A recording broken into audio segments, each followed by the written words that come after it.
So I come out of the coma. I was in the ICU. I still had an infection somewhere. They didn't know where it was. They were giving me all these different things. I had several different specialists because I had acute renal failure. So I had like a kidney specialist. I had the cardiologist. I had uh, an infectious disease doctor specialist. I had a regular doctor. So on September the 5th, actually September the 4th, they started doing PT with me that day. I don't remember it. That's a lot, like I say, my brain blocked out a lot of it. But my wife said that basically they was just like grabbing my ankles and moving my knees up to my chest and just working on my flexibility and my joints and things like that. And September the 5th, they came in my room and they got me to sit up on the side of the bed. And I remember thinking like, this is gonna take so long to recover. Like I'm never gonna walk right again. I'm never gonna be able to brush my own teeth. It was a scary feeling. And so they set me back down in the bed, and then she said, now tomorrow you're gonna stand up. And I'm like, okay, like that ain't gonna happen because my arms look like pipe cleaners. From my shoulder to my wrist was the same size. I'd lost 46 pounds while I was in the hospital, and I can pretty much guarantee you about 40 pounds of it was muscle because I was still fat. I was just skinny fat. I had a big pooch, but my legs would just look like toothpicks. And so the next day, she comes over there and she tells me, she's like, everything's going to be all right. I'm going to be right here to help you. And she says, her name was Marissa. And she said that the nurses called it I think they called it the MAR scale. And so basically, the MAR scale was, it would take 7 nurses to equal her strength.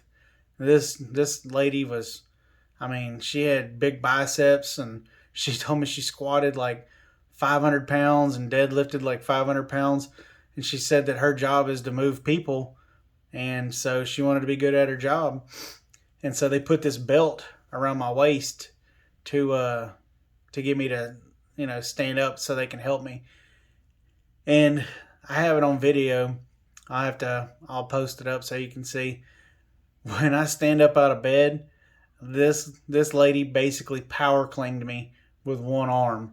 And I stood up, and you can see in my face like I'm panicking because I'm thinking, oh my God, I'm fixing to just collapse right here in the middle of this walker. Like I don't have the strength to hold myself up.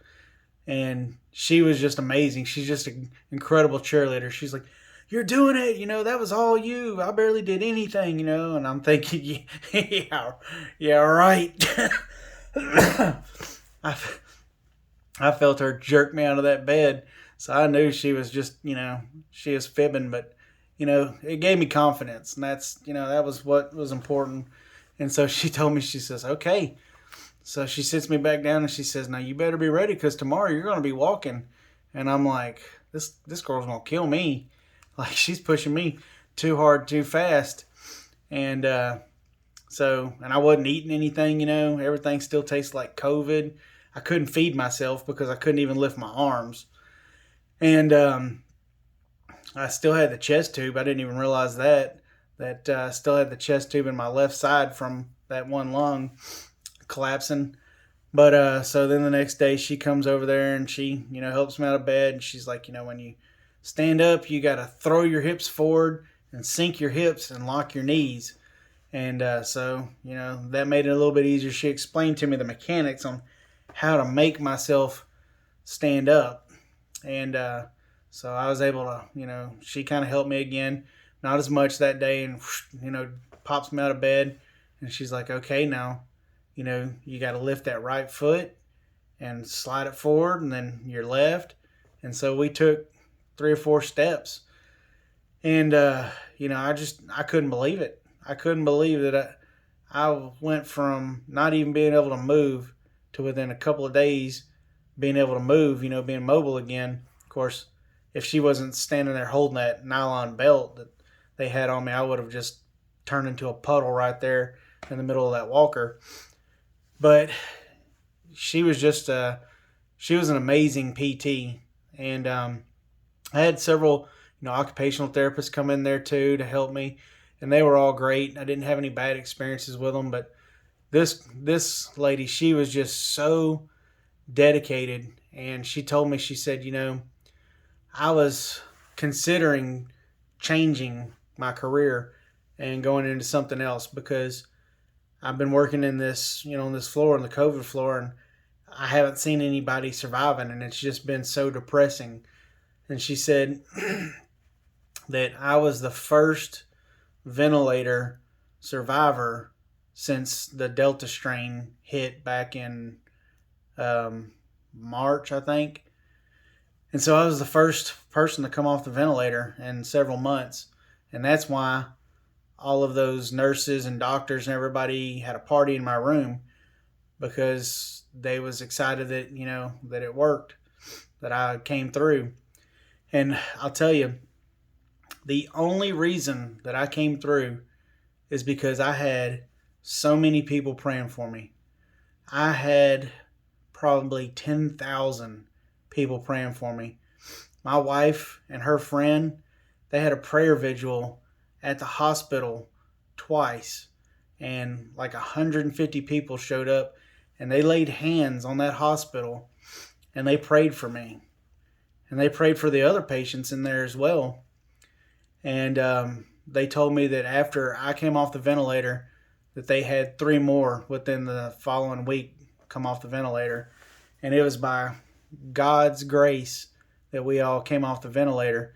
And, I tell everybody, you've heard of like a prayer chain, but this is more like a dandelion. You have that one person, and that's the stem, and they're praying for you. And then they go to their prayer group, and they tell them about me, and then they poof, the little ball blows away, and then they become stems, and then they start to tell people about me. I had people praying for me in New Zealand. I had people praying for me in Mexico. I had people praying for me all the way across the entire country. My wife said that there was a whole congregation of nuns, or covenant of nuns, whatever you call them, a cubby of nuns that was all praying for me. And it was just that, and that alone was the reason that I survived, because,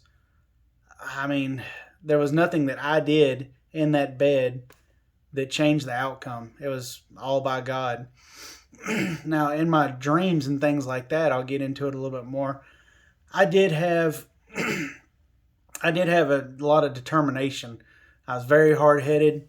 I was going to get to my wife. I was going to make her love me again no matter what it took. And I didn't care about all these objections that the devil was throwing up in front of me to make me think that, she didn't love me anymore, or that she had moved on. I didn't care about any of that. It was just like, there's my wife, like a tracker. I'm going to go straight to her, and I'm going to figure out a way to make this lady fall in love with me again. And so I was just so hard-headed. And I saw Satan in my dream, and I saw a demon just devouring everything, turning into cinder and ash. And, it was very traumatic dreams, but I was never scared at that point, because I knew that my soul was already saved. I was going to heaven. I'd already accepted Christ as my Lord and Savior. And I knew that there was nothing that they could do to me, Satan or the demon. There was nothing that they could do to me that would steal my soul. Now, they could torture me, and they did mentally, but I just didn't have the fear whenever I was around them.